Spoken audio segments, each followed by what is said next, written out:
దగ్గరగా చేతులు పైకి అందరూ ఒకసారి ఆమెను చెప్పండి, సంతోషంగా చెప్పండి ఆమెన్. ప్రభు ఈ నెలంతా తన కృపగలిగినటువంటి నీడలో ప్రభు మనల్ని కాపాడి దుష్టుని చేతిలో నుంచి ఆయన మనల్ని విడిపించి క్షేమాన్ని సమాధానాన్ని కలుగు చేసిన దేవునికి చేతులు పైకెత్తి స్తోత్రాలు చేద్దామా? అందరూ చెప్పండి. కుర్చీలో కూర్చున్న వాళ్ళ బయట అందరూ చెప్పాలి, స్తోత్రం అని చెప్పాలి. స్తోత్రం స్తోత్రం స్తోత్రం స్తోత్రం. ఒక 2-3 మాటలు.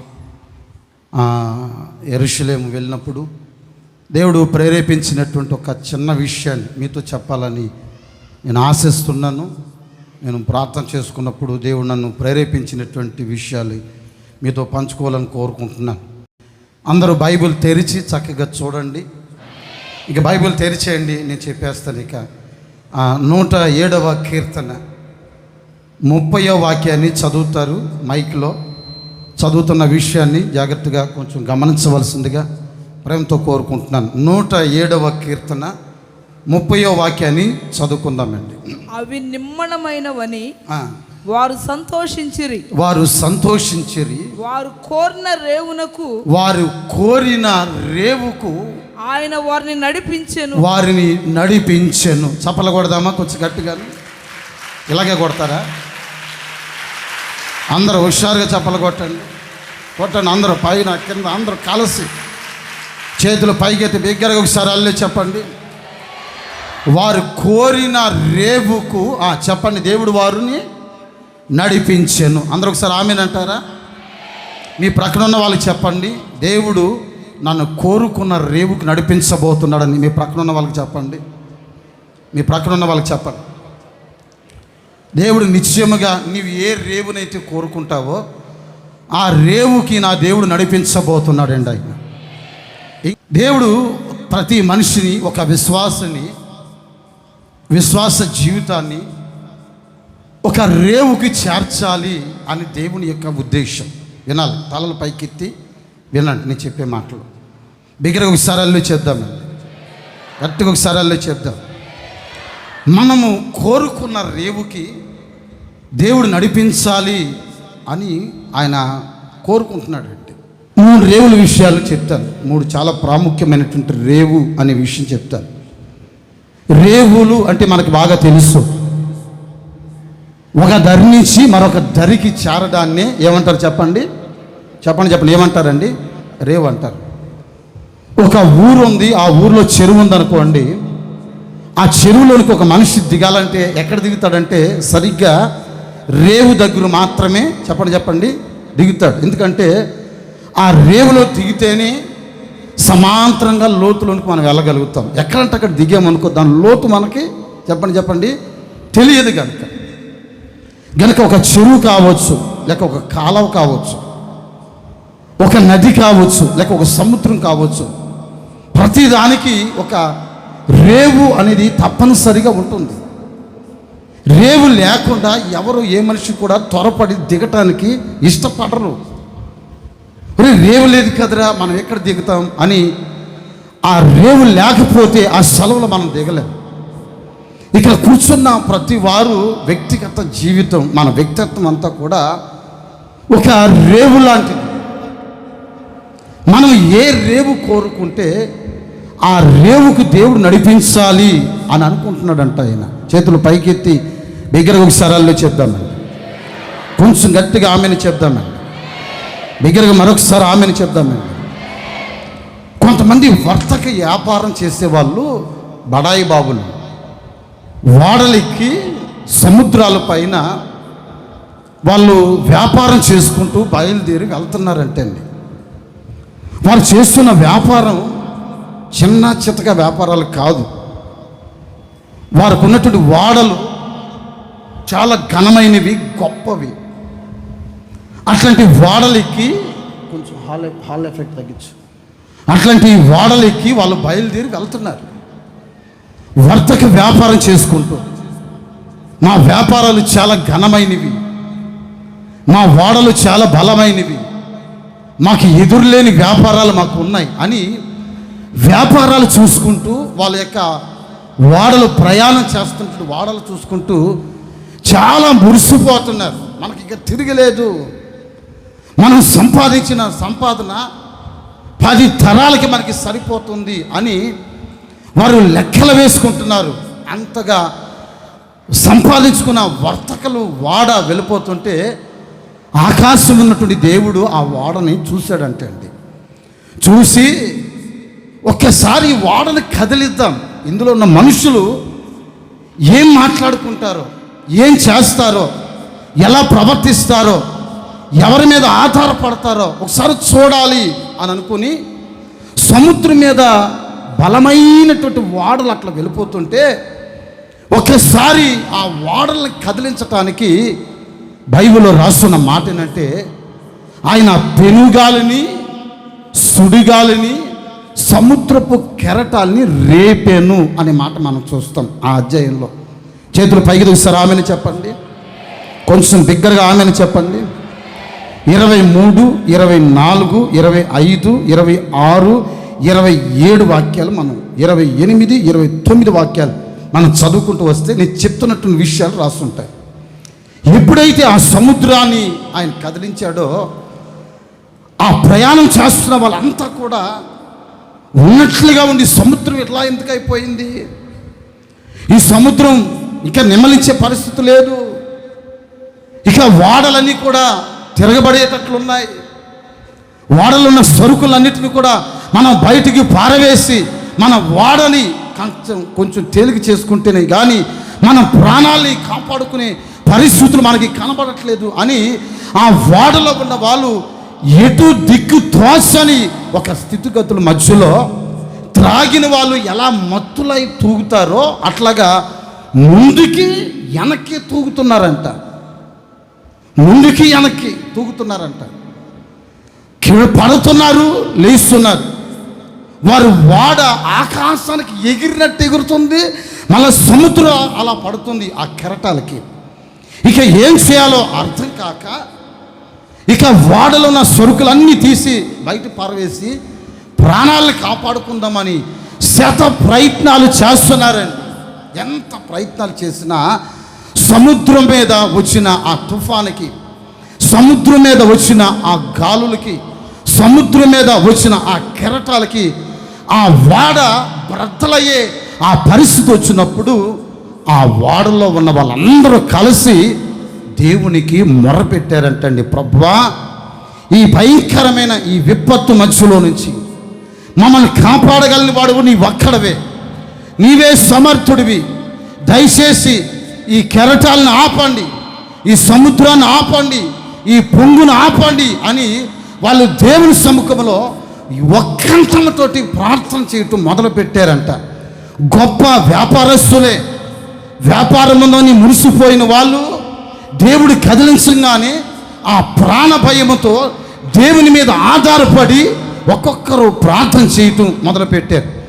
ఎప్పుడైతే వారు దేవుని సముఖం తట్టు తిరిగి దేవుని సముఖంలో వాళ్ళు ప్రార్థన చేసి వారు మొర్రపెట్టారో ఆకాశం ఉన్నటువంటి దేవుడు వారు మొర్రను విని సముద్రాన్ని గాలిని గర్జించాడంట. అవి నిమ్మలపరచబడ్డాయి. వాళ్ళందరూ సంతోషించారు. దేవుడు వాళ్ళు కోరిన రేవుకు వారు నడిపిస్తున్నాడు. ఇప్పుడు చప్పట్లు కొట్టి ప్రభుని స్తుతించండి. అందరు గట్టిగా చప్పట్లు కొట్టండి. చేతులు పైకి సరళలే చెప్పండి హల్లెలూయా. కొంచెం గట్టిగా హల్లెలూయా చెప్పండి హల్లెలూయా. మనకు బలగాలు ఉన్నాయని సంతోషపడవచ్చు, మనకి వ్యాపారం ఉందని సంతోషపడవచ్చు, కూలీ నాలి చేసుకుని కష్టపడే పరిస్థితులు ఒకవేళ మనకు ఉండొచ్చు. కానీ మన జీవన శైలిలో మనకు వచ్చిన ఆ కష్టాల మధ్యలో మనల్ని దాటించగలిగిన వాడు, సముద్రపు పొంగుని అనసగలిగిన వాడు, సముద్రపు కెరటాల్ని గర్జించగలిగిన వాడు, నీ వాడ తిరగబడి బోల్తా పడకుండా చక్కగా సమమైన మార్గాల్లో నడిపించగలిగిన వాడు ఒకే ఒక్కడు. ఆయన పేరు నజరేయుడైన యేసు. నజరేయుడైన యేసు. ఆ యేసు మిమ్మల్ని కోరిన రేవుకి నడిపించబోతున్నాడు. ఆయన మీకొక రేవు ఉంది, ఆ రేవుకి మిమ్మల్ని నడిపించును కాక. మీరు మీ హృదయాల్లో సంతోషించబడబోతున్నారు. మీకు వచ్చిన కెరటాలు నిమ్మలించబడబడుతున్నాయి. ఇక మీదట మీకు వచ్చిన పొంగు నిమలించబడును కాక, మీకు వచ్చిన కెరటాలు అణిగిపోవును గాక, మీకు వచ్చిన సమస్యలు తొలగిపోవును గాక. నా దేవుడు కోరిన రేవుకి నడిపిస్తున్నాడు. అదిగో అదిగో నడిపిస్తున్నాడు ఆయన. చప్పట్లు కొట్టి అనుభవించాడు, నడిపిస్తున్నాడు.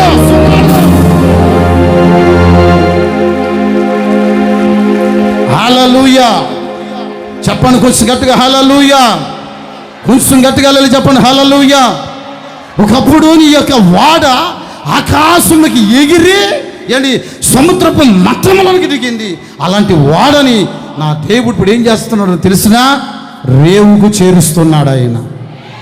అందరూ ఒకసారి ఆమెను చెప్తారా? బిగ్గరగా ఆమెను చెప్పండి. రేవుకి నడిపించబోతున్నాడు ఆయన. మనం ఏ రేవుల్ని మనం కోరుకోవాలి? మనం కోరుకోవలసిన రేవులేంటి? మనం కోరుకోవలసిన ఆత్మీయులముగా, దేవుని బిడ్డలముగా మనం కోరుకోవలసిన రేవులు కొన్ని ఉన్నాయి. ఆ రేవులు తప్పనిసరిగా కోరుకోవాలి. ఏ రేవులు అంటే ఆ రేవులు కోరుకోకూడదండి. మనిషి, ఒక విశ్వాసి ఏ రేవు కంటే ఆ రేవుకి చేరకూడదు, ఏ రేవు కంటే ఆ రేవుకి వెళ్ళకూడదు. వెళితే కొన్ని ప్రమాదాలు మీకు వాటిల్లుతాయి. ఆ ప్రమాదాలు వచ్చి బయటికి రాలేవు. కనుక నేను చెప్పే కొన్ని రేవుల గురించి చెప్తాను. ఆ రేవులు చక్కగా నోట్ చేసి పెట్టుకోండి, మీకు చాలా చక్కగా ఉపయోగపడతాయి. జానన్న యెరూషలేము వెళ్ళొచ్చిన తర్వాత ఫస్ట్ ప్రసంగం రేవుల గురించి చెప్పాడని మీకు గుర్తుండిపోవాలి. ఆమెను చెప్పండి, కొంచెం గట్టిగా ఆమెను చెప్పండి. అపోస్తలుల కార్యం 27వ అధ్యాయం 12వ వాక్యం చూడండి ఒకసారి. అపోస్తలుల కార్యం 27వ అధ్యాయం 12వ వాక్యాన్ని మనం చదువుకుందాం. మరియు శీతాకాలము గడుపుటకు ఆ రేవులు అనుకూలమైనది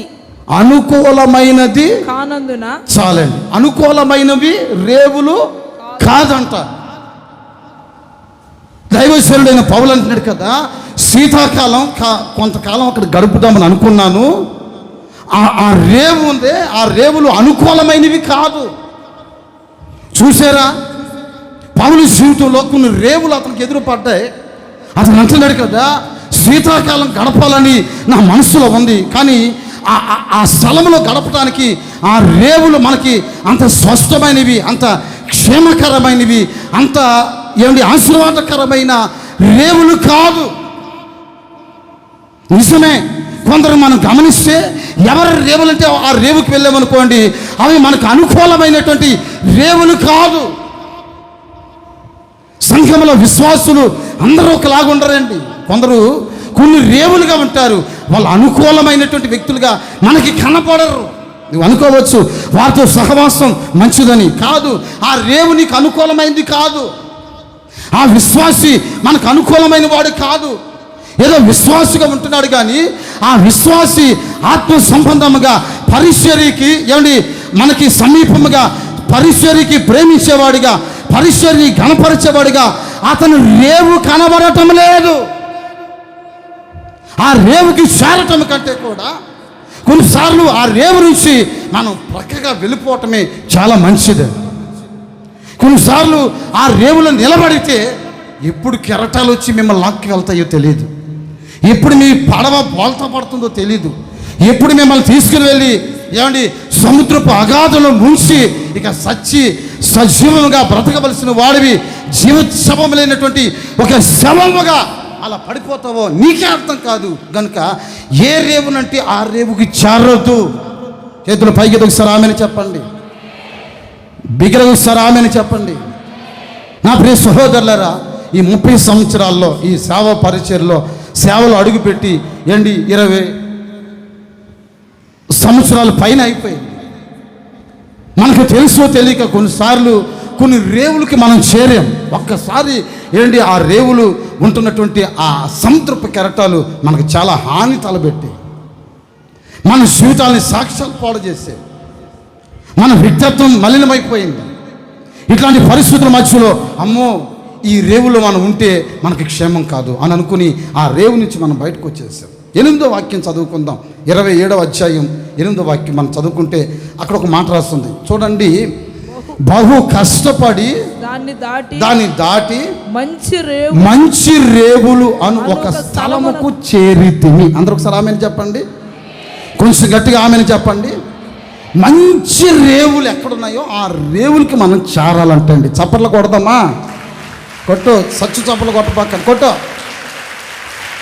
చేతులు పైకి ఒకసారి ఆమెను చెప్పండి, కొంచెం గట్టిగా ఆమెను చెప్పండి. మంచి రేవులు ఎక్కడున్నాయో ఆ మంచి రేవుల దగ్గరికి వెళ్ళాలంటండి. మరి ఈ మంచి రేవులు ఏంటి? ఈ రేవులో ఉంటున్న ఆశీర్వాదం ఒక 2-3 విషయాలు మీతో చెప్తాను. చేతులు పైకి ఒకసారి ఆమెను చెప్పండి. చెప్పటం మర్చిపోయాను ఒక విషయం. సోమవారం రోజు వాలంటీర్లకి, సంఘ పెద్దలకి, వాళ్ళందరికీ కూడిక ఉంటుంది, మంచిది. అట్లాగే బుధవారం రోజు 25వ తారీఖు మనం గుమ్మనంపాడు ప్రార్థన మందిరం వార్షికోత్సవ కూడిక. 6వ సంవత్సరమా 7వ సంవత్సరమా? 6వ సంవత్సరం వార్షికోత్సవ కూడిక జరుగుతుంది కనుక అందరూ కుటుంబాలతో కలిసి వార్షికోత్సవ కూడికలో పాలు పంపులు పొందవలసిందిగా ప్రేమతో కోరుకుంటున్నాను. గత సంవత్సరంలో అబ్రాం పాస్టర్ గారు వచ్చారు. ఈ సంవత్సరంలో ఆ కూడికి నేను వెళ్తున్నాను కనుక సంఘస్థులందరూ కూడా బుధవారం రోజు వార్షికోత్సవ కూడికలో గుమ్మనంపాడులో జరుగుతున్న కార్యక్రమంలో మీరంతా పాలు పంపులు పొందండి. అట్లాగే శుక్రవారం రోజు మన పెద్ద కంచారులో ఏం పేరు, ఆయన పేరు శేఖర్ బాబు వాళ్ళ ఇంటి దగ్గర కూడిక ఉంటుంది. మీరు ఎరుసలేం నుంచి వచ్చిన తర్వాత మా ఊర్లో మొదటి కూడికి పెట్టండి అన్నని చెప్పి అడిగాడు ఆయన. కనుక అట్లాగే అని చెప్పి శుక్రవారం రోజు ఏర్పాటు చేశాను కనుక శుక్రవారం రోజు పెద్ద కంచారులో కూడిక ఉంటుంది. ఆ కూడికలో పాలు పంపులు పొందండి. చేతుల పైకి ఆమెను చెప్పండి, కొంచెం గట్టిగా ఆమెను చెప్పండి. మనం ఎత్తుకోవలసిన రేవులు ఏంటయ్యానంటే మంచి రేవులు మనం ఎత్తుక్కోవాలి. కొన్ని రేవులు మనకు అనుకూలమైనవి కాదు, దాన్ని వదిలేయండి. కొందరు మనుషులు మనకు అనుకూలమైన వాళ్ళు కాదు, వదిలేయండి. కొందరు సేవని ప్రేమించలేరు, వదిలేయండి. కొందరు సేవకులతో కలిసి ఉండలేరు, వదిలేయండి. కొందరు కలిసి మెలిసి ఉండటానికి ఇష్టపడరు, ఏదో ధర్మతాతలు అన్నట్లు, లేకపోతే వాళ్ళు ఏదో మంచి భక్తుపరులము, మాలాంటి భక్తి వర్ణితులు, మేము మాలాగా అంత భక్తి ప్రదక్షిణ చేసే వాళ్ళు ఉండరు, మేము ఎవరితో మేము అన్నట్లుగా కొంతమంది ఉంటారు. విడిచిపెట్టే అలాంటి వాళ్ళతోటి నీకు అనుకూలం లేకపోతే వదిలే. మంచి రేవులు ఎక్కడున్నాయో ఆ మంచి రేవుల్ని వెతుక్కుంటే అక్కడ నీ జీవితానికి క్షేమం, సమాధానం కలగబోతుంది. మీదట కొంచెం గట్టిగా ఆమెను చెప్పాలండి, కొంచెం బిగ్గరగా ఒకసారి ఆమెను చెప్పండి. కొంచెం కష్టంగా అనిపిస్తుంది ఈ మంచి రేవుల దగ్గర రావటానికి, కష్టముగా, బాధగా, కొంచెం ఇబ్బందిగా అనిపిస్తుంది. కానీ ఆ రేవుకి వెళ్ళేవనుకోండి, కష్టపడినా శ్రమపడినా ఆ కష్టం మధ్యలో నువ్వు అక్కడ నిలబడితే చాలు, అవి మంచి రేవులు కనుక ఆ రేవుల్లో నీకు ఆనందం కనపడుతుంది నీకు. ఆమెన్. కొంచెం గట్టిగా ఆమెను చెప్పండి. ఇప్పుడు నేను మీతో చెప్తాను ఒక 2-3 విషయాలు. మన పితరులు కొన్ని రేవులు దాటి వెళ్ళారు. ఆ రేవుల్లో వాళ్ళు పొందిన ఆశీర్వాదం, వారు పొందినటువంటి అభిషేకం, వారు పొందిన దీవెలు ఎలాంటివో ఒక 2-3 చెప్తానండి. ఆదికాండం 32వ అధ్యాయం 22వ వాక్యాన్ని మనం చదువుకుందాం. యాకోబు వారిని తీసుకొని ఆ ఏరు దాటించి 32వ వాక్యం 22వ వాక్యం. ఆ రాత్రి అతడు లేచి తన ఇద్దరు భార్యల్ని, తన ఇద్దరు దాసీలను, తన 11 మంది పిల్లలను తీసుకొని ఎబ్బేకు రేవు దాటిపోయాను. ఒకసారి ఆమెను చెప్పండి, కొంచెం గట్టిగా ఆమెను చెప్పండి. మొన్న మేము యెరూషలేం పోయినప్పుడు మొట్టమొదటిగా జోర్డాన్ దేశంలో అడుగుపెట్టాం. హమాన్ అనే ఎయిర్పోర్ట్లో దిగాం. జడా ఎయిర్పోర్ట్లోంచి సౌదీ నుంచి తిన్నగా హమాన్ దేశానికి వెళ్ళాం. హమాన్ దేశంలో ఫస్ట్ మనకి ఎదురుపడేది ఏంటయ్యానంటే జోర్డాన్. ఆ యోర్దాను దేశాన్ని మేమంతా సంచరించాం. ఆ యోర్దాను దేశం సంచరించి పాలస్తీనాలోకి అడుగు పెట్టేదానికి బయలుదేరి వస్తున్నప్పుడు ఆ రెండిటికి మధ్యలో ఇదిగో ఈ యొక్క యోర్దాను అనే ఒక ప్రాంతం, ఒక నది. అది యోర్దాను అనేది ఒక నది, ఎబ్బేకు అనేది ఒక రేవు. గుర్తుపెట్టుకోండి, యోర్దాను అనేది ఏంటి చెప్పండి, ఒక నది. యాకోబు దాటిన స్థలమేమో ఎబ్బోకు. చెప్పండి ఏంటండి అది, అందరూ చెప్పండి ఏంటది. బోహు కాదు, చెప్పండి చెప్పండి. ఎబ్బోకు చెప్పండి ఒకసారి అందరూ చేతుల పైకి ఒకసారి ఆమెను చెప్పండి. ఆ స్థలములో తన ఇద్దరు భార్యలను తెచ్చుకున్నాడంట, తన ఇద్దరు దాసీలను తెచ్చుకున్నాడంట, తన 11 మంది పిల్లలు తీసుకున్నాడంట. ఇంకా మనం చదువుకుంటూ వస్తే దాసులు, దాసురాండ్రులు, గొర్రెలు, మందలు సమస్తాన్ని తీసుకొని ఆ స్థలానికి వచ్చాడు. ఆ స్థలానికి రాగానే తనకి ఒక ఆలోచన, ఒక భయం పట్టుకుంది. అదేంటంటే, నేను నా తండ్రి ఇంటికి వెళ్తున్నాను. ఎబ్బేకు అనే స్థలం దగ్గరికి వచ్చాడు. ఏం జరుగుతుంది అక్కడ? ఎబ్బేకు అని ఆ స్థలంలోకి రాగానే యాకోబు జీవితంలో ఒక భయం ఏర్పడింది.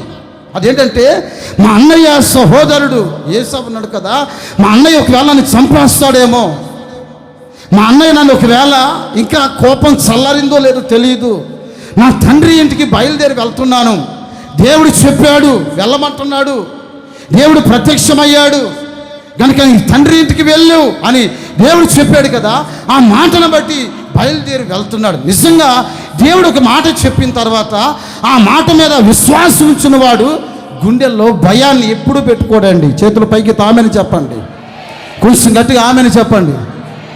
ఎప్పుడు దేవుని మాట మీద ఒక మనిషికి సరైనటువంటి విశ్వాసం ఉండదో ఆ మనిషి భయపడతాడు.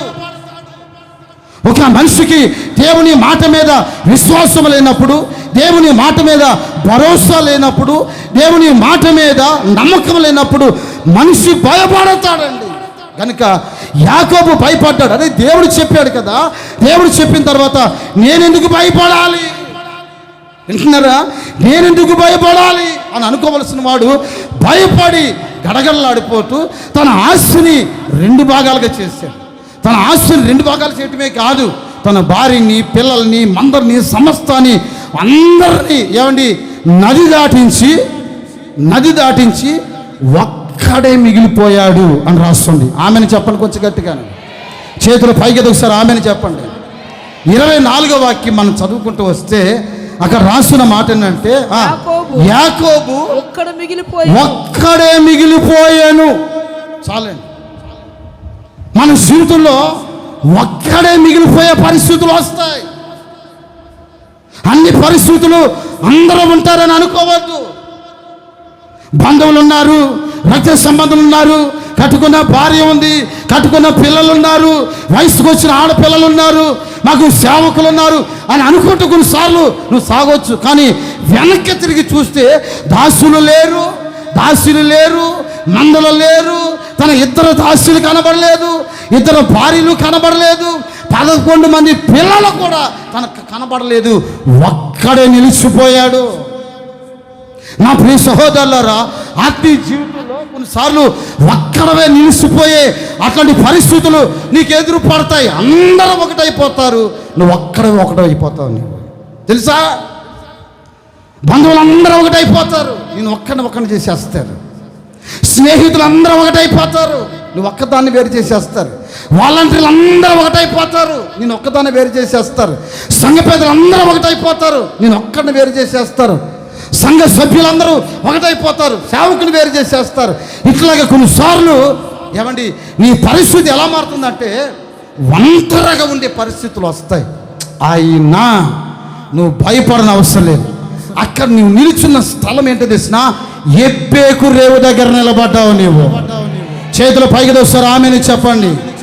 ఈ ఎబ్బేకు రేవు దగ్గర నిలబడిన పరిస్థితి మన జీవితాలు ఏం బోధిస్తుందంటే జాగ్రత్తగా వినండి. ఎబ్బేకు అనే ఆ రేవు దగ్గర నిలిచిపోయిన యాకోబు ఆయన గోళ్ళు కొరుక్కుంటూ కూర్చున్నాడా? జాగ్రత్తగా వినండి. గోళ్ళు కొరుక్కుంటున్నాడండి. పులుసును బొండాలు ఏమన్నా వేయించుకుంటున్నాడా? ఒకరిగా మిగిలిపోయినటువంటి యాకోబు ఇందేంట్రా నా జీవితం ఇట్లా అయిపోయిందని కన్నీరు మున్నీరు పెట్టి ఈయన బాధపడి ఏడుస్తున్నాడంటే అదేమీ లేదండి. ఒక్కడిగా మిగిలిపోయిన యాకోబు దేవుని పాదాలు పట్టుకుని ఏడవటం మొదలుపెట్టాడు. ప్రభువా, నాకు వాగ్దానం చేశావు, నన్ను గొప్ప జనముగా చేస్తానని చెప్పావు. తల్లి గర్భం నుంచి బయటకు వస్తున్నప్పుడే నా గురించి ఒక సాక్ష్యం చెప్పావు. నేను ఏశావును ద్వేషించాను, యాకోబును ప్రేమించానని మా తల్లికి మా తండ్రికి వాగ్దానం చేసావు కదా. ఆ వాగ్దానం నా జీవితంలో నెరవేరాలి. ఇప్పుడు ఒంటరిగా మిగిలిపోయాను, నన్ను ఆశీర్వదిస్తావా లేదా? నన్ను ఆశీర్వదించు. నన్ను ఆశీర్వదించమని ఆ ఎబ్బేకు రేవు దగ్గర దేవుని పాదాలు పట్టుకొని ఏడవటం మొదలు పెట్టాడండి. చప్పలు కొట్టి ప్రభుని స్తుతించండి, గట్టిగా హుషారుగా దెబ్బలు కొట్టండి. ఏడుస్తున్నాడు, యాకోబు కన్నీళ్ళు పెడుతున్నాడు. దేవుని పాదాల దగ్గర ఒక నలుడు రాత్రంతా దేవుని పాదాలు బట్టి పోరాడాడు. పోరాడి పోరాడి పోరాడి ఏంటి యేసయ్య పాదాల్ని విడిచిపెట్టకుండా ఒక రాత్రంతా యాకోబు హోల్ నైట్ ప్రేయర్ చేశాడు. ఆ స్థలంలో నుండి సంపూర్ణ రాత్రి ప్రార్థన చేయటం మొదలుపెట్టాడు. ఆ స్థలంలో ఎబ్బేకు రేవు దగ్గర అతడు తలంచలేదు నేను ఆ రేవుకు వస్తానని, ఆ రేవులో దేవుడు ప్రత్యక్షమవుతాడని, ఆ రేవులో దేవుని యొక్క పాదాలు పట్టుకుంటానని, ఆ రేవులో నేను యేసయ్య దగ్గర కన్నీళ్ళు పెడతానని, ఆ రేవు దగ్గరికి వస్తే నా పేరు నా దేవుడు మారుస్తాడని తను ఏ రోజు కూడా ఊహించిన వాడు కాదు. అలాంటి పరిస్థితుల మధ్యలో ఆ రేవు దగ్గరకు వచ్చాడు. విచిత్రమైన సంగతి ఏంటో తెలిసిన అతని జీవితంలో 3 ఆశీర్వాదాలు ఆ రేవు దగ్గర తనకి సంప్రాప్తమవుతూ వచ్చాయి. మొదటి ఆశీర్వాదం, తన పేరు మార్చబడిపోయింది. ఆమెను చెప్పండి, చేతులు పైకి ఒకసారి ఆమెను చెప్పండి. రెండవదిగా, తాతలు ముత్తాతల కాలం నుంచి యాకోబు ఎప్పుడు చూసినా దేవుని గురించి విన్నాడే కానీ దేవుని ముఖమును చూసిన వాడు చెప్పండి చెప్పండి కానే కాదు. కానీ ఎబ్బేకు రేవు దగ్గర యాకోబు దేవుని ముఖమును చూశాడు. చేతులు పైకి ఒకసారి ఆమెను చెప్పండి, కొంచెం గట్టిగా ఆమెను చెప్పండి.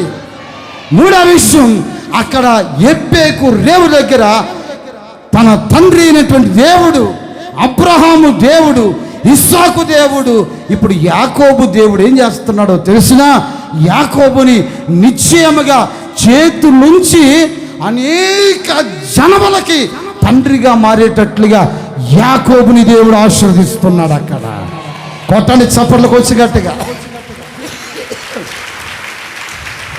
ఇట్లాంటి మంచి రేవులకి చేరాలి. మనకి ఏమిటి అనుకూలమైన రేవులు మనకు కొన్నిసార్లు దొరకకపోవచ్చు. ఒక విశ్వాసి ఒక రేవుకి చేరాలి. ప్రతిరోజు నీకు ఒక రేవు ఉండాలి. ఆ రేవుని తీసిన ఎబ్బేకు నాకు ఒక రేవు ఉండాలి, నా పేరు మార్చబడాలి, నేను దేవుని ముఖాన్ని చూడాలి, నేను ఆస్వాదించబడాలి. ప్రతిరోజు ఒక విశ్వాసి లేవటంతోనే మంచం మీద నుంచి లేచిన మరుక్షణం ఆ వ్యక్తి ఏం చేయాలి తెలిసిన, నేను ఒక రేవుకు చేరాలి, నాకు ఒక రేవు ఉంది. ఆ రేవు ప్రార్థన. అందరూ సరామని చెప్పండి. ఆ రోజంతా ఆ రేవులో నిలబడి చూడు, నీకు కలిగే ఆశీర్వాదం ఇంత అంత కాదు. నీ తలరాతే మారబోతుంది కమేదట, నీ దశ మారబోతుంది కమేదట, నీ పరిస్థితులు మారబోతున్నాయి కమేదట. నా దేవుడు ఆశీర్వదించబోతున్నాడు, నా దేవుడు ఆశీర్వదించబోతున్నాడు. అదిగో దేవుని ముఖ దర్శనం నీకు కలగబోతుంది కమేదట. దేవుని ముఖ దర్శనం నీకు కలగబోతుంది కమేదట. నీ పేరే కాదు, నీ పేరే కాదు, నీ స్వభావం నీ ప్రతి పరిస్థితులు నా దేవుడు మారుస్తున్నాడు. ఆ ఎబ్బేకు రేవు దగ్గర, ఏ రేవు దగ్గర దొరకని ఆశీర్వాదం యాకోబుకి ఎబ్బేకు రేవు దగ్గర దొరికింది అండి. ఆమెను చెప్పండి, కొంచెం గట్టిగా గట్టిగా ఆమెను చెప్పండి. మనం యెరూషలేం పోయినప్పుడు ఆ రేవులో ప్రార్థన, అక్కడ దిగి ప్రార్థన చేశాను. మా పితరులు దాటిన రేవయ్యా, ఇక్కడ పేరు మార్చావు, ఇక్కడ నీ ముఖాన్ని చూడగలిగాడు, ఇక్కడ మా పితరులు ఏమండి నిశ్చయముగా ఆశీర్వదించబడ్డాడు, పోరాడి గెలిచాడు. అలాంటి పోరాట పటిమ మాకు నేర్పండి. ఒక విశ్వాసి ఆ రేవుకి చేరకపోతే, ఒక విశ్వాసం ఉండవలసిన ఆ రేవు కనుక లేకపోతే ఈ విశ్వాస జీవితం వ్యర్థమని చెప్పాలండి. కొందరు జీవితాలు మనం గమనిస్తూ ఉంటే వారు అసలు నిజంగా ఎబ్బేకు అనే రేవులో అనుభవంలో కనబడుతున్నారంటే ఆ అనుభవం మనం చూడలేము. వారి జీవితంలో క్లుప్త ప్రాంతంలో కనబడవు. వారి జీవితంలో గంభీరమైన ప్రార్థనలు కనబడవు. వారి జీవితంలో దేవుని సన్నిధిలో గంటల తరబడి కనబడి ప్రార్థించుకుని ఆ ప్రార్థన జీవితం వారికి కనబడదు. దేవుని ఇస్తున్న మంచి అవకాశం. ఆ రేవులో చేరి ప్రభా ఈ రేవుకు తీసుకుని వచ్చావు. ఈ రేవులో మా పితరులు పోరాడారు, మా పితరులు గెలిచారు, మా పితరులు ఆశీర్వదించబడ్డారు, మా పితరులు దేవుని ముఖాన్ని చూశారు, మా పితరులు ఇక్కడే ఏంటి దైవ దర్శనాన్ని వాళ్ళు పొందుకున్నారు. ఈ రేవులో నేను నిలబడ్డానయ్యా, నన్ను ఆశీర్వదించమని నువ్వు కోరుకోగలిగితే నిశ్చయముగా నీవు ఇంటికి వెళ్ళే లోపు నా దేవుడు నీకు తగిన రేవును నా దేవుడు కలుగు చేయబోతున్నాడు. గట్టిగా ఒకసారి ఆమెను చెప్తామండి, గట్టిగా ఒకసారి ఆమెను చెప్తామండి. మంచి రేవులు కోరుకో, చెడ్డ రేవుల దగ్గర విడిచిపెట్టే. ఒక ఆత్మ సంబంధమైన ఒక వ్యక్తి కోరుకోవలసిన ఒక రేవు ఉంటుంది. ఆ రేవుని నీవు కోరుకోవాలి. దానికి ఆ స్థలానికి ఏమండి ఎప్పుడైతే ఎబ్బోకు రేవుని అతను దాటాడో, ఆ ఎబ్బోకు రేవులో ఆశ్రయించబడ్డాడు, ఆ ఎబ్బోకు రేవు దగ్గర తన పేరు మార్చబడిందో ఆ స్థలానికి ఏమని పేరు పెట్టాడు తెలిసిన? పెనూయేలు అని పేరు పెట్టాడండి. ఏమని పేరు పెట్టాడు? పెనూయేలు అని పేరు పెట్టాడు. పెనూయేలు అని పేరు పెట్టాడు. అంటే దాని అర్థం ఏంటి తెలిసిన? నిరంతరము దేవుడు నీకు తోడై ఉన్నాడు అని అర్థం. గట్టిగా ఒకసారి ఆమెను చెప్పండి, చేతుల పైకి ఒకసారి ఆమెను చెప్పండి. రెండు విషయాలు, ఒకటి పెనూయేలు, రెండోదిగా ఇశ్రాయేలు. చెప్పండి ఒకసారి ఆ మాటని. ఒకటి పెనూయేలు, రెండోదిగా ఇశ్రాయేలు. ఇశ్రాయేలు అనే మాటకు అర్థమైనట్టే పోరాడేవాడు అని అర్థం. మన జీవితంలో మన ప్రతి పోరాటం మనం పోరాడని అవసరం లేదు. మరే బాబు, మన ప్రతి పోరాటం మనము చెప్పండి పోరాడవలసిన అవసరం లేదు. ఒక ప్రక్కన మన దేవుడు ఇశ్రాయేలుగా ఉండబోతున్నాడు ఆయన. రెండో విషయం, మరొక ప్రక్కన మన దేవుడు పెనూయేలుగా ఉండబోతున్నాడు. దేవుని ముఖము అని అర్థం. ఆమెను చెప్పండి, కొంచెం గట్టిగా ఆమెను చెప్పండి. దేవుని ముఖము అని అర్థం. ఎంతమంది దేవుని ముఖాన్ని చూశారో నాకు అర్థం కాలేదు. నేను స్పష్టంగా దేవుని ముఖాన్ని చూశాను. దేవుడు సాక్షాత్తు ఆయన ముఖాన్ని, ఆయన దర్శనాన్ని నేను పొందుకున్నాను. నేటికి నా దర్శనాన్ని, నా సాక్ష్యాన్ని నేనంతా కొన్నిసార్లు పునరుద్ధరిస్తున్నప్పుడు నాకు 17 సంవత్సరాల వయసులో కలిగిన ఆ అనుభవం అంతా నాకు గుర్తు వస్తుంది. చీరాల్లో నోట్లోంచి రక్తం కక్కుకుంటా పడేవాడిని. సన్నగా అయిపోయాను, టీబీ అటాక్ అయింది. చావు బ్రతుకుల మధ్యలో ఉన్నాను. దగ్గు వస్తే చాలు రక్తం పడేది. అట్లాగే మందులో సాపేసుకుని అలాగే పడుకున్నాను. వేడి నీళ్ళు తాగుతా, ఏది తింటున్నా దగ్గు, దగ్గి దగ్గి దగ్గి దగ్గి దగ్గి దగ్గి దగ్గి గుండెలో ఉన్నటువంటి నరాలన్నీ కూడా బ్లాస్ట్ అయిపోయినాయి. ఇక చచ్చిపోతానేమో అని దినాలను రోజులు లెక్క పెట్టుకుంటున్నాను. నేను ఏసన్ గారి దగ్గర తీసుకుని వెళ్ళారు. అన్న నన్ను చూడంగానే, ఏసన్ గారు నన్ను చూడంగానే, ఏంట్రా ఇట్లా అయిపోయా, ఏమైందిరా, ఏంట్రా అని అడుగుతుంటే ఇట్లాగా టీబీ అటాక్ అయిందన్న. టీబీ అటాక్ అయిందా, చాలా జాగ్రత్తగా ఉండాలి అని చెప్పాడే కానీ దగ్గర పిలిచి చిన్న ప్రార్థన చేసి మరలా ఆటో ఎక్కించి మళ్ళీ నేను చీరాలకు వచ్చేసాను. ఎందుకు మనసు అనిపించింది, ఇంక చనిపోతాను, ఏసన్ గారితో చిన్న ప్రార్థన చేసుకుందామని బయలుదేరాను. చిన్న ప్రార్థన చేశాడు ఏసన్ గారు, వెళ్ళరా ఏం కాదు దేవుడు నేను బాగు చేస్తాడు. బయలుదేరి వచ్చేసాను. మధ్యాహ్నం పూట విపరీతమైన దగ్గు, సాగు తీసుకుని మందులో చచ్చిపోదాంలే అని వచ్చేసాను.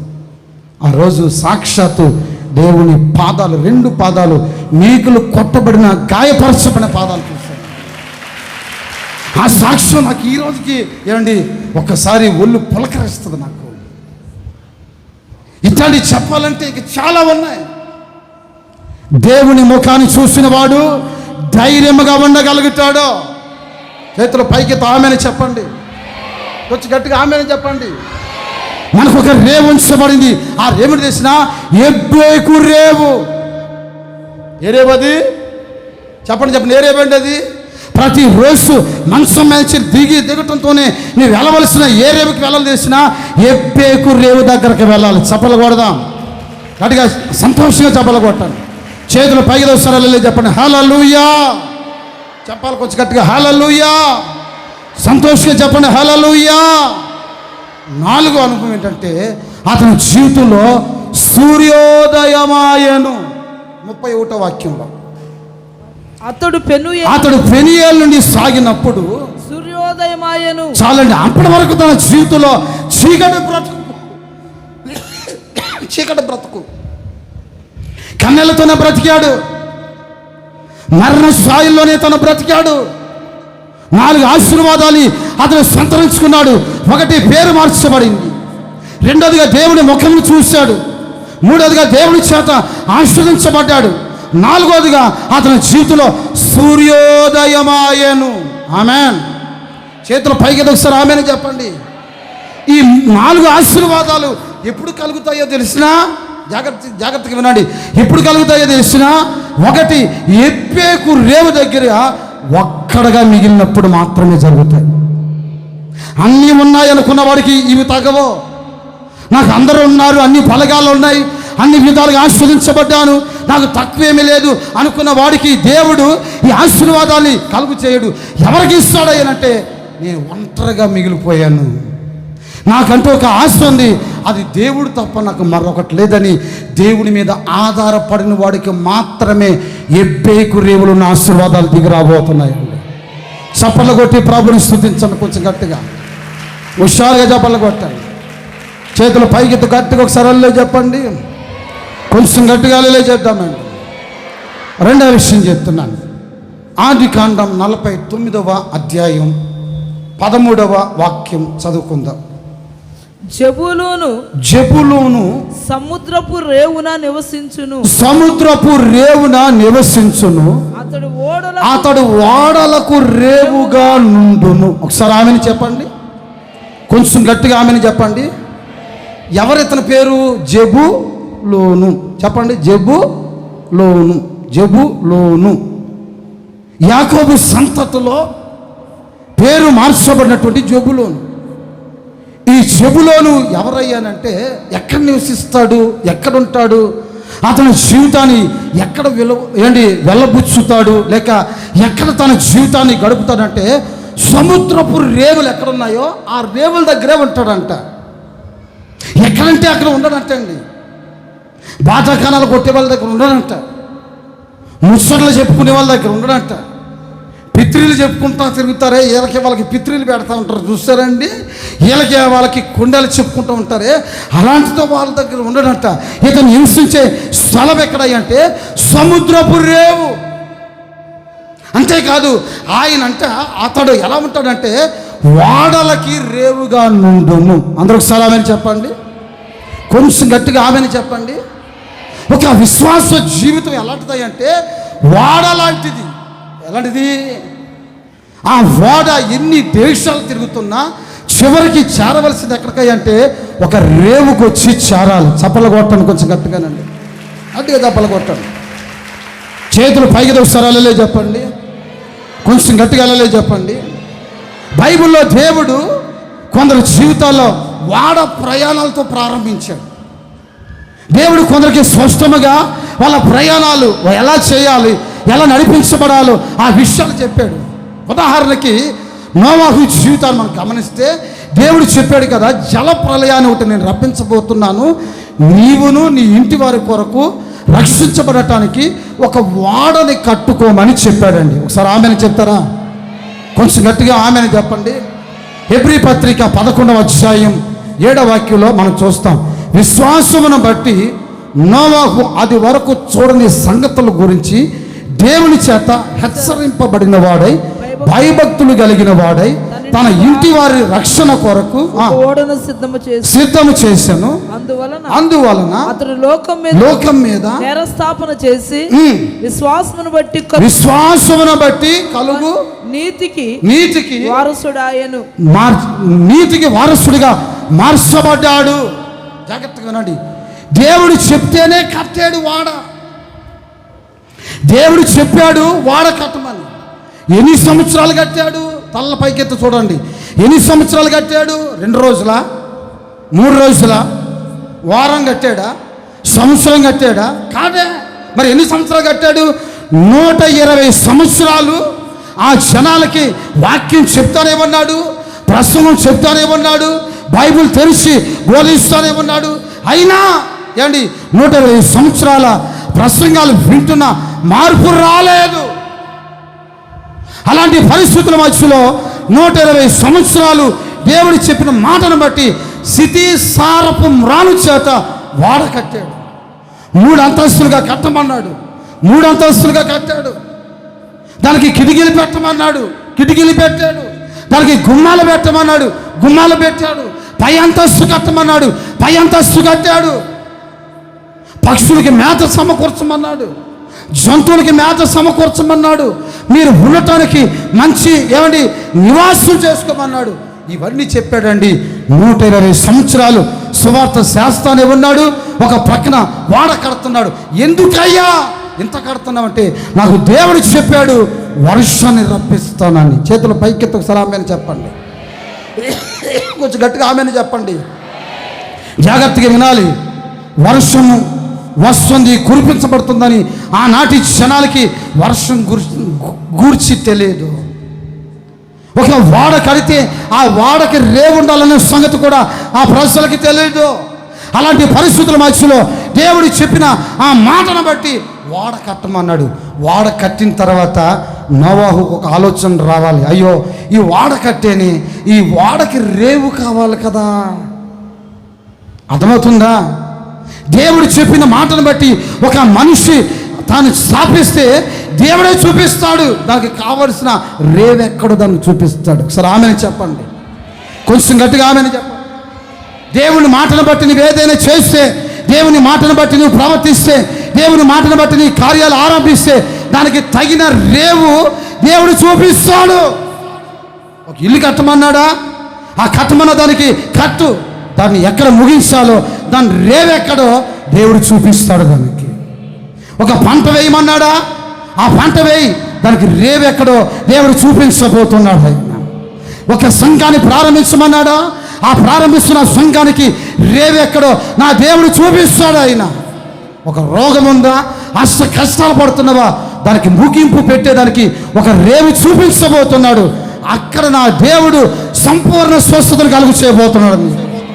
ఏమైపోయినా అవసరంలా, వాడు చేయమన్నాడు, రేవు దేవుడు చూసుకోబోతున్నాడు. ఆయన కొంచెం గట్టిగా ఆమెను చెప్పండి. వాడ చేయటమే నీ పని, రేవెవరు చెప్పండి. రేవెవరు? దేవుడు చూపిస్తాడు. తను ఊహించలేదు. వర్షం కురిసింది, జనాలందరూ సచ్చారు. ఏంటి ఆ వర్షం మధ్యలో ఈ యొక్క కట్టుకున్నటువంటి వాడ లేచి నిలిచి నడవటం మొదలుపెట్టింది. చప్పట్లు కొట్టండి కొంచెం గట్టిగా. ఏంటి సచ్చు చప్పట్లు దరిద్రంగా కొడుతున్నారా? గట్టిగా ఒకసారి ఆమెను చెప్పండి, గట్టిగా ఒకసారి ఆమెను చెప్పండి. తిన్నగా దీని రేవెక్కడా అని అనుకుంటున్న ఆ సందర్భంలోనే దేవుడు నీరు ఎక్కువ చేశాడు.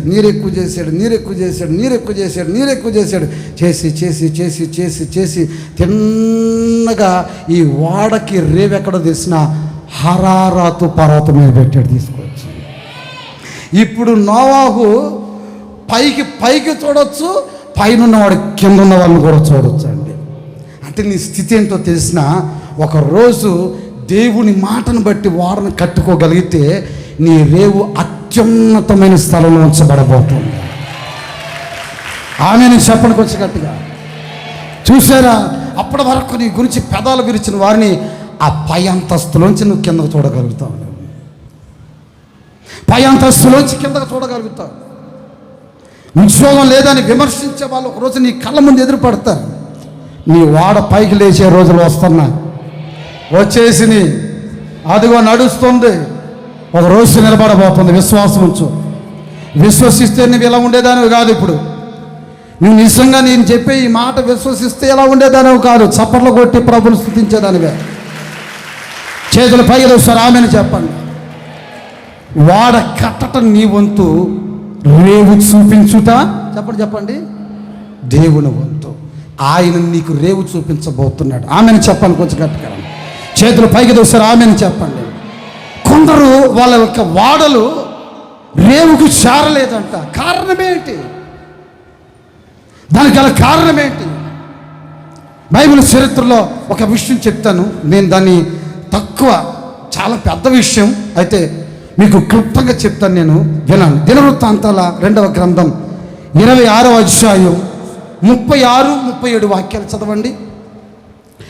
దినవృత్తాంతాల 2వ గ్రంథం 20వ అధ్యాయం 36-37 వాక్యాలు. ఈరోజు ఒక అర్ధ గంట లేట్ అవుతుంది, ఇబ్బంది ఏం పడొద్దు. మంచి విషయం చెప్తున్నాను వినండి. తర్షీషుకు పోదగిన ఓడలను చేయింపవలెనని యెహోషాపాతు అతనితో స్నేహము చేయగా, ఎవరితో స్నేహము చేయగా వారు ఎసోన్గెబెరులో ఆ ఓడలను చేయించిరి. అప్పుడు మారేషా వాడును దోదావాహు కుమారుడునగు ఎలియాజరు అను నీవు అహస్యాతో స్నేహము చేసుకుంటివి కనుక యెహోవా నీ పనులను భంగము చేయనని, నీ పనులన్నీ భంగమైపోతాయి. యెహోషాపాతు మీద దేవుడు ప్రవచనం చెప్పాడు. ఆ ఓడలు తర్షీషుకు వెళ్ళజాలకుండా బద్దలైపోయాను. చాలండి. చూసారా? దేవుడి మాటను బట్టి నీవు వాడన చేస్తే రేవు దేవుడు చూపించబోతున్నాడు. ఎవరినో ఆధారం చేసుకుని వాడలు తయారు చేశాడు. చూసారా? అతని స్నేహాల మధ్యలో దేవుడు ఇష్టపడలేదు. ఒకటి దేవుని పక్షంగా నిలబడిన రాజు. ఆ రాజు ఎవరో తెలిసినా బయలు దేవతను పూజించేవాడు. ఒక విగ్రహారాధకుడితోటి ఒక స్నేహం దేవుని బిడ్డలకి. క్రైస్తవులతోనే సహవాసం చేయాలి. క్రైస్తవ బిడ్డలు ఆత్మ సంబంధమైన వ్యక్తుల్ని ఆ రేవులు వెతకాలి. క్రైస్తవ బిడ్డలు మంచి సేవకులు ఎక్కడ ఉంటున్నారో వారి సహవాసంలో నిలబడాలి. అహస్యతోటి స్నేహం, చెడిపోయిన మనిషితో స్నేహం, దేవునికి విరోధంగా నడిచేవాడితో స్నేహం, ధర్మశాస్త్రం కాదని తగలబెట్టిన వాడితోటి ఒక స్నేహం. దేవుని నమ్మని వాడితో నీకేం స్నేహం రా? దేవుని నమ్మని వాడితో నీ చేతులు కలపటం ఏంటి? దేవుని నమ్మని వాడితో నీవు వాడితో ఏంటి కలిసి వ్యాపారాల మొదలు పెట్టడం ఏంటి? ఇదేమైనా తగునా? ఒకసారి మీరు ఆలోచన చేయండి. అతడు యెహోషాపాతు అహస్యతోటి స్నేహం చేశాడంట. దేవుడు చెప్తున్నాడు ఒక ప్రవక్తను పంపించి, యెహోషాపాతు నీవు వాడలు చేసుకున్నావు కదా, ఆ వాడల వల్ల నీవు అతనితో స్నేహం చేసిన ఆ కారణం చేత నీ పన్నులన్నీ కూడా నేను భంగము చేస్తాను. కొన్నిసార్లు మీ పనులు భంగమైపోవటానికి, మీ వ్యాపారాలు భంగమైపోవటానికి, మీరు చేస్తున్న కష్టార్జితం భంగమైపోవటానికి, మీరు చదువుతున్న చదువులు అన్నీ కూడా భంగమైపోవటానికి గల కారణం ఏంటి చేసిన ఆత్మ సంబంధమైన స్నేహాన్ని విడిచిపెట్టి భౌతికంగా చేయకున్నటువంటి వ్యక్తులతో స్నేహాలు చేసి నీ జీవితంలో దేవుని శాపాన్ని కొని తెచ్చిపెట్టుకుంటున్నావు. మంచి స్నేహము కాదు, విడిచిపెట్టేయాలి. సంసోనికి తెలియాలి ఏంటి, దెలియాతోటి ఒక స్నేహం అది మంచిదా? కానే కాదు. సొలొమోను మంచి రాజు, పరస్త్రీలతో స్నేహం మంచిదేనా? కానే కాదు. ఇశ్రాయేలు దేవుని ప్రజలు అన్య జనాంగముతోటి వారి సాంగత్యం అది మంచిదా? దేవుడు ఇష్టపడలేదు. నెహెమ్యా కాలంలో లేవీయులు ఏంటి మనుషులతో కలిసిపోయారు. సేవకులు మనుషులతో కలిసిపోయారు. సేవకులు కొంతమంది ఇప్పుడు వరుసలు కలుపుకుంటున్నారు. వరుసలండి. సేవకుడు లాగానే ఉండాలి, బ్రదర్ లాగానే ఉండాలి, ఒక సిస్టర్ లాగానే ఉండాలి. వరుసలు కలపకూడదు. నేను సేవలోకి వచ్చి ఇన్ని సంవత్సరాలు అయింది, విశ్వాసులను ఎవరిని కూడా బాబాయ్ అని నేను ఎవరిని పిలవలా, మామ అని నేను ఎవరిని పిలవలా. వరుసలు కలపకూడదు. లేవీడు ఎప్పుడు చూసినా ఎప్పుడు ఎలా ఉండాలి చేసినా నేను ప్రతిష్ఠితుడిని, నేను దేవుని పక్షిగా ఉన్నవాడిని, నిలుస్తున్నవాడిని. నాకేంటి ఈ బంధాల్లో? చేతులు పైకెత్తి ఒకసారి ఆమెను చెప్పండి. కొంచెం గట్టిగా ఆమెను చెప్పండి. కొంచెం గట్టిగా ఆమెను చెప్పండి. నాతో ఉంటున్న స్వతంత్రంగా ఉంటున్న వాళ్ళని కూడా నేను ఇప్పుడు పిలవనట్లా. వరుసలు కలుపుకునే వాళ్ళు చాలామంది ఉంటారు, బాగా తిక్కైపోతారు. క్షణం కూడా ఎడపాటు ఉండదు. ఒకరోజు చూడకపోతే నీరసం వచ్చే కళ్ళు మత్తులైపోతాయి. ఏమండి, మరింత ఆప్యాయతలు, మరింత ప్రేమలు మా మీద వెలగబోసుకోవాల్సిన అవసరం లేదు. నేను చెప్తున్నాను ఈ రోజున నా ప్రియ సహోదరులారా, ఆహాబు ఎక్కడ, అమస్య ఎక్కడ, యెహోషాపాతు ఎక్కడ? వాళ్ళిద్దరు స్నేహాలు దేవుడు ఒప్పలేదు. తన జీవితంలో తన పనులు భంగం చేశాడని రాస్తుంది వాక్యంలో. రెండవ విషయం, తాను తయారు చేసుకున్న వాడలు తర్షీషుకు వెళ్ళకముందే అవి మధ్యలోనే బ్రద్దలైపోయాయి. కారణం లేకుండా కొన్నిసార్లు విచిత్రమైన పరిస్థితులు మీ జీవితంలో సంభవిస్తాయి, అన్ఎక్స్పెక్టెడ్గా సంభవిస్తాయి. చేతులు పైకి సరళే చెప్పండి, కొంచెం గట్టిగా లే చెప్పండి. నిన్న ఎయిర్పోర్ట్లో నుంచి ఏమండి ఆ ఎక్స్కలేటర్ దాంట్లో నుంచి వస్తున్నాను, బయటకు వస్తున్నాను. అందరు లగేజ్ తీసుకుని వస్తున్నారు. ఆమె మాతో జడా ఎయిర్పోర్ట్లో ఎక్కింది.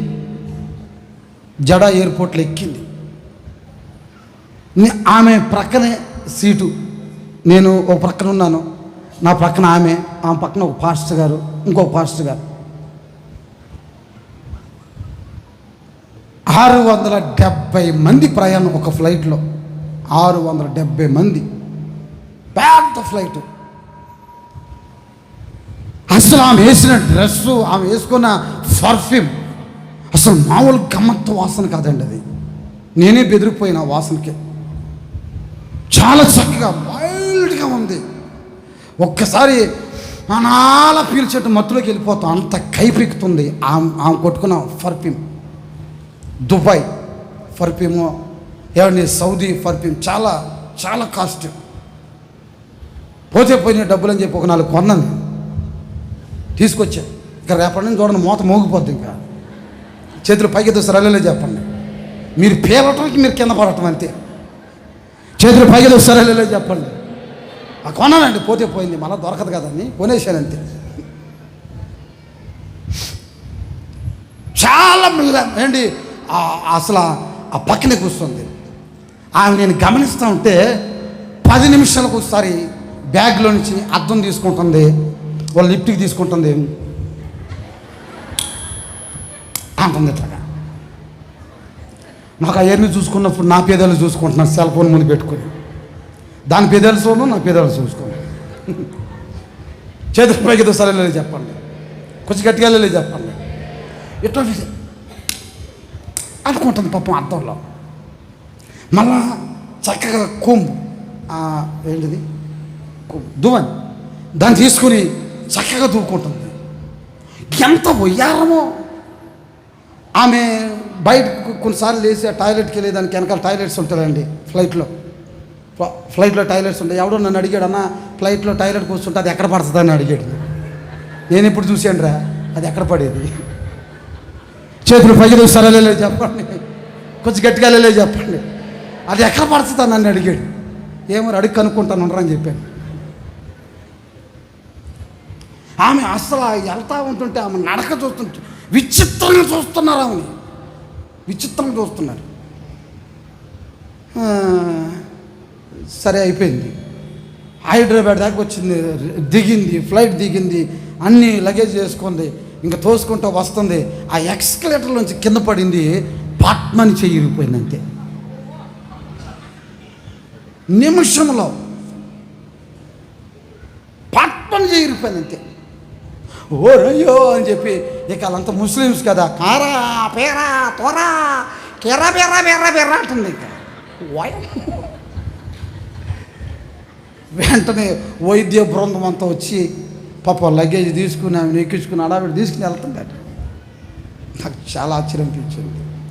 మనమెంత, మన బతికెంత. చిన్న స్లిప్ అయ్యేట పడితేనే పట్మని ఇరిగిపోయింది. దేవుడు అక్కడి నుంచి ఇక్కడ దాకా కళ్ళ ముందు ఇన్ని జరుగుతున్నాయి, ఇన్న పరిస్థితులు జరుగుతున్నా మన దేవుడు ఎవరో తెలిసిన క్షేమాధారమై ఉన్నట్టు. చేతులు పైకి సరళలే చెప్పండి, కొంచెం గట్టిగా వెళ్ళలే చెప్పండి. లోకస్తులతో స్నేహం కాదు, దేవుని ప్రజలతోనే ఉండాలి. కలిసి మెలిసి ఒకవేళ ప్రయాణం చేయొచ్చు, కలిసి మెలిసి ఉండొచ్చు, ఒకే వాతావరణంలో పెరగొచ్చు, ఒకే కుటుంబ వ్యవస్థలో ఒకవేళ జీవించవచ్చు. కానీ నీవు దేవుని బిడ్డవి, ఎక్కడ ఏ స్థలంలో ఎలా ఉండాలో అలాగే ఉండాలి. ఉండకపోతే కనుక నీ వాడ బ్రద్దలైపోతుంది. చేతుల పైకి దోసారి ఆమెను చెప్పండి, కొంచెం గట్టిగా ఆమెను చెప్పండి. వాడ బ్రద్దలైపోవటానికి, రేవు చేరకుండా ఉండటానికి గల కారణం ఒకటి స్నేహం. నీ స్నేహం సరిగా లేకపోతే నీ వాడ రేవుకు చేరదు. ఆ సంగతి కొంచెం గుర్తుపట్టాలి. రెండవ విషయం, యోనా గ్రంథంలో మనం గమనిస్తే, యోనా మొదటి గ్రంథం కాదు, ఒకటే గ్రంథం, మొదటి అధ్యాయం 3-4 వాక్యాలు చదవండి ఒకసారి. యోనా మొదటి పుస్తకం మొదటి అధ్యాయం 3-4 వాక్యాలు త్వరగా చదవాలి, లేదా నేను చదువుకుంటాను. అయితే యెహోవా సన్నిధి నుండి తర్షీషు పట్టణమునకు పారిపోవాలని యోనా యొప్పేకు పోయి తర్షీషునకు పోవు ఒక ఓడను చూచి ప్రయాణమునకు కేవు ఇచ్చి యెహోవా సన్నిధిలో నిలవక ఓడ వారితో కూడి తర్షీషునకు పోవుటకు ఓడ ఎక్కెను. 4వ వాక్యం.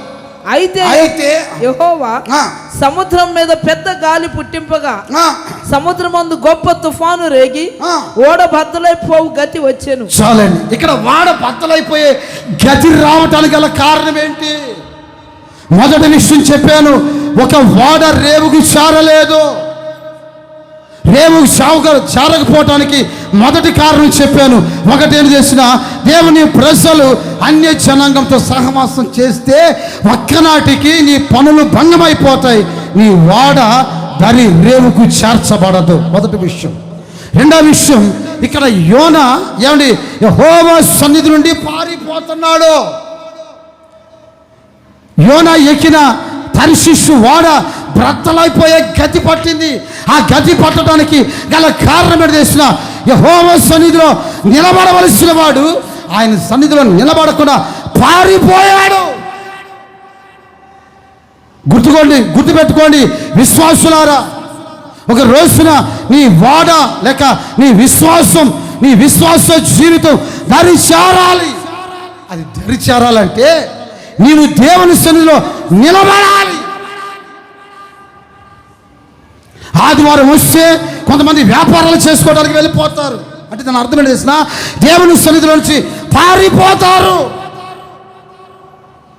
ప్రయాణాలు చేస్తారు కొంతమంది, మరి కొంతమంది బంధువుల దగ్గరికి ప్రయాణం చేస్తారు, మరి కొంతమంది పిక్నిక్లకి వెళ్ళేదానికి ప్రయాణం చేస్తారు, మరి కొంతమంది ఇక దసరా వస్తుంది కనుక ఇక దేవుని సన్నిధి లేదు, ప్రార్థన లేదు, దైవ వైరాగ్యాలు ఇవేమి లేవు, అన్ని విడిచిపెట్టి ఇక పారిపోవటమే.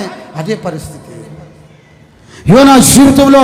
తర్షీషు వాడ ఎక్కాడు, ఆ వాడ పగిలిపోవటానికి లేక బ్రద్దలైపోవటానికి గల కారణం ఏంటంటే అక్కడే రాస్తున్న మాట 3వ వాక్యంలో, యెహోవా సన్నిధి నుండి అతడు పారిపోతున్నాడు అని రాస్తుంది.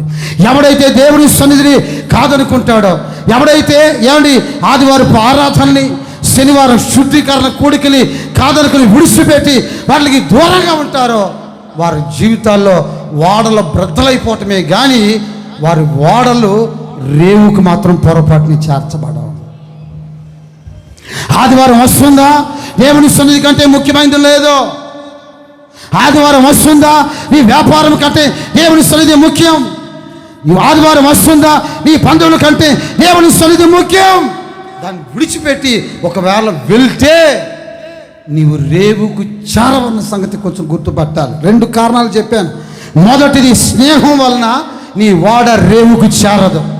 రెండోదిగా, దేవుని సన్నిధిలో నిలబడకుండా పారిపోవటం వలన నీ వాడ రేవుకి చేర్చబడదు. అపోస్తుల కార్యములో 27వ అధ్యాయం 41వ వాక్యంలో రాస్తున్న మాట ఏంటో జాగ్రత్తగా వినాలి.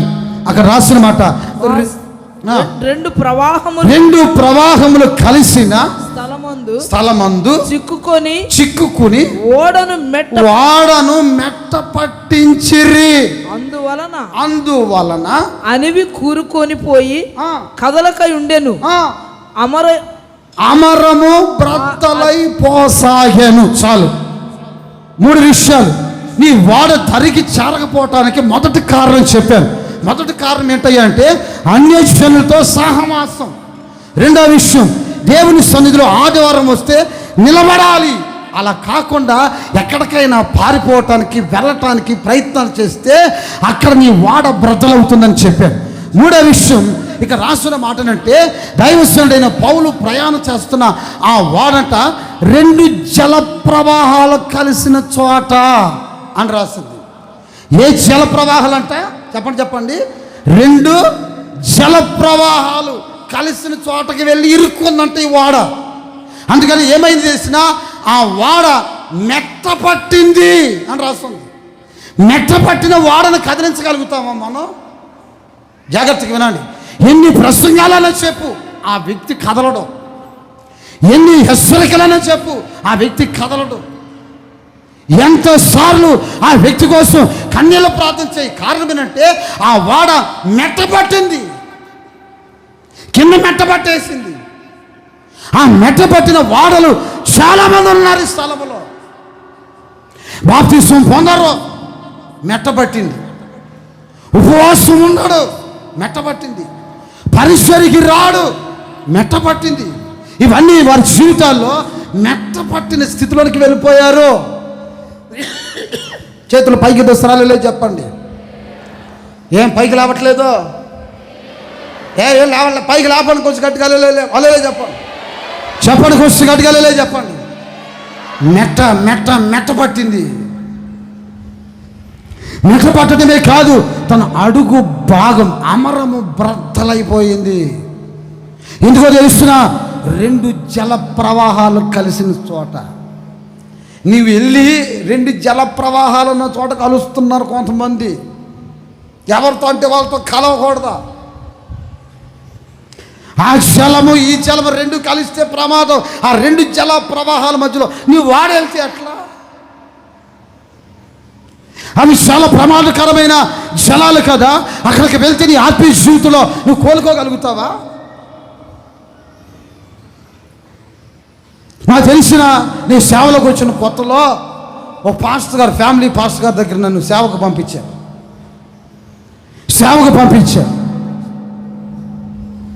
అక్కడికి వెళ్ళిన తర్వాత వాళ్ళ పిల్లలందరూ కూడా పెళ్ళిళ్ళు చేసుకుని చాలా చక్కగా ఉంటున్నారు వాళ్ళంతా. పాస్టర్ గారు ఓ ప్రక్కన, పాస్టర్ గారు ఓ ప్రక్కన. రే జానా, అయ్యగారు చెప్పండి, అయ్యగారు ఏ సన్నతో ఎంతకాలం చేస్తారో సేవ? నన్ను ఏ సన్నతో ఎంతకాలం చేస్తారో సేవ? నా దగ్గరకు వచ్చావు కదా, ఇక్కడే ఉండు. ఏ సన్న దగ్గరికి వెళ్ళబాక.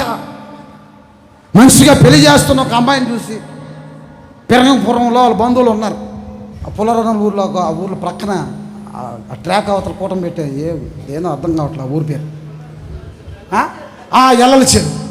ఆ రోజు అక్కడికి వచ్చి నన్ను పలకరించేదానికి వచ్చింది ఆ పిల్ల అనుకుంటూ వచ్చింది. ఓ అమ్మాయి ఏందమ్మా పిల్లల్ని పెట్టుకుని వచ్చింది, ఒక 5 మంది పిల్లలు. నాకు భయం పుట్టింది. దీనికి ఇంత 5 మంది పిల్లల్ని పుట్టే టాలెంట్ ఉందా దీనికి? నాకు అర్థం కదా. ఆల్రెడీ ఆ పిల్లలు అంటే పెళ్లి చేసేసుకో అని నాకేం అర్థం కాల. ఓ ప్రక్కన పాస్టర్ గారు, ఓ పక్కన పాస్టర్ అమ్మ, 2 జల ప్రవాహాల మధ్యలోకి వెళ్ళి కూరుకున్నా.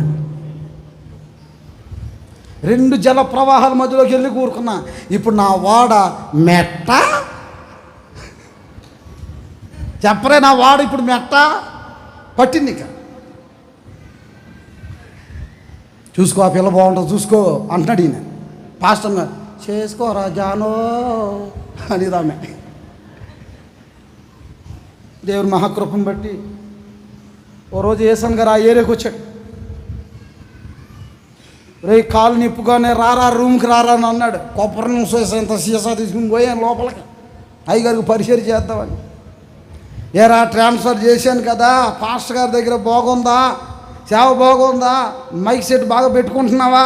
కోటలు బాగా జరుగుతున్నాయా? రిక్షా బాగా దొక్కుతున్నావా? అన్నీ బాగానే ఉన్నాయి. మరి ఏంటో ఎంత సంబరంగా ఉన్నా? నాకు పెళ్ళి చేస్తారంటన్నయ్యా.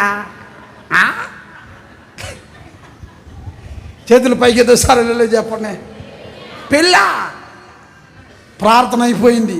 సాయంత్రం మీటింగ్లో వాక్యం చెప్పాడు ఏసన్ గారు. దగ్గరికి వచ్చాను. డ్రైవర్ నుంచి నువ్వు ఎక్కడా? డ్రైవర్కి ఎక్కాను. ఎక్కి తిన్నగా గుంటూరు తీసుకుని వచ్చేసాడు. వద్దు, నువ్వు అక్కడ ఉండకూడదు, ఆ 2 జల ప్రవాహాల మధ్యలో నీ వాడు ఇరుక్కోకూడదు. చూసారా? లేనిపోయిన దరిద్రమైన మనుషులు అందరి దగ్గరికి వెళ్ళి ఎక్కడైతే 2 ప్రవాహాలు కలుస్తాయి అక్కడికి వెళ్ళి కూర్చొని ఒకప్పుడు మంచి ప్రార్థన, ఒకప్పుడు మంచి విశ్వాసం, ఒకప్పుడు మంచి మోకాల మీద ఉండేవాడు. ఇప్పుడు ప్రార్థన అంటే కళ్ళు తీరి చూస్తున్నాడు ఒక ఆయన. ఒకప్పుడు ఎంత బాగుండేవాడు అంటే అంత బాగుండేవాడు. 2 జల ప్రవాహాల మధ్యలోకి వెళ్ళి ఇరుక్కున్నాడు కుర్రోడు. అతను పనులు చేయబాకండి అమ్మే, మీరు లేచి నిలబడండి, ప్రార్థన చేసుకుందాం. మన రేవో తెలిసిన చేతులు పైకి చూసారు. ఆమెను చెప్పండి. కొంచెం గట్టిగా ఆమెను చెప్పండి. కొంచెం గట్టిగా ఆమెను చెప్పండి. దగ్గరగా ఒకసారి ఆమెను చెప్పండి. నీ విశ్వాసపు రేవుకు చేరాలి. మనం లేచి నిలబడదాం, ప్రార్థన చేసుకుందాం. అందరూ లేచి నిలబడదాం.